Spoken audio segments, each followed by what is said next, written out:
suppose it's really not like any other. We will put that to the former Downing Street press officer. Interesting. Thank you. Well, we have more news on Boris Johnson, actually, because he's due to travel to Ukraine today to meet the country's president and to discuss the ongoing concerns over a possible Russian invasion. President Vladimir Putin denies he is planning an attack. However, an estimated 100,000 Russian troops have gathered near its border with Ukraine. Our chief correspondent, Richard, good morning.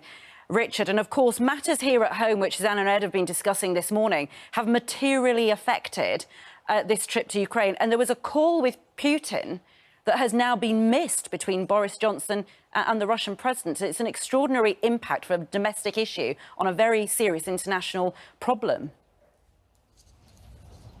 Yeah. Matters to America now, and the US judge has formally asked Prince Andrew's former assistant, Robert Olney, along with 3 other potential witnesses, to give evidence as part of the civil sex assault case brought by the Duke's accuser, Virginia Giuffre. Prince Andrew has consistently denied all the allegations made against him. Let's speak. The idea that this judge is now quite quickly coming up with names and interviewees that he wants to hear from shows the speed with which this case is now being dealt with. A longer school day is being trialled in 14 schools in Wales, where pupils can receive extra tuition in art, music and sport, as well as core academic subjects. The scheme is aimed at helping disadvantaged pupils and those affected particularly by the pandemic. Nick Dick. Also this morning, police have been granted more time to question. Man, I don't know if you guys... I'm playing it now. Are you playing it now? You know, have you played it before?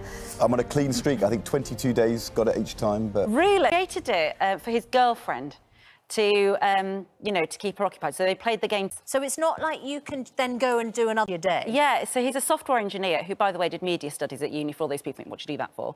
Anyway, you might get £1 million eventually later on in your life. But very, very concerned about the way other apps work. And so he deliberately only puts one out a day. Yeah. Because isn't that responsible? And how brilliant is it? Because people have really loved it because of that. First day I did it, social media disaster. Yeah. And then I learned... Good morning. Well, Boris Johnson is to travel to the Ukraine today to meet the country's president. And how are we doing? Just got it on my 3rd. Well, slightly. Don't let word Johnson to travel to the Ukraine today to meet the country's president may raise some eyebrows, I suppose. But he is there going to be discussing the ongoing concerns over a possible Russian invasion. President Vladimir Putin denies he's planning an attack, though there is an estimated 100,000 Russian troops gathered near the border with Ukraine. Let's speak to our chief correspondent. Of course, what we've been discussing here this morning, the domestic problems here for Boris Johnson, directly impacting a call he was meant to be having with President Putin that then simply never happened yesterday. A longer school day is being trialled in 14 schools in Wales, where pupils can receive extra tuition. The scheme is aimed at helping disadvantaged pupils and those particularly affected by the pandemic. Well, Nick Dixon. Actress Whoopi Goldberg's apologised for saying that the Holocaust... And that's it from me. Thank you very much indeed. Still ahead on Good Morning.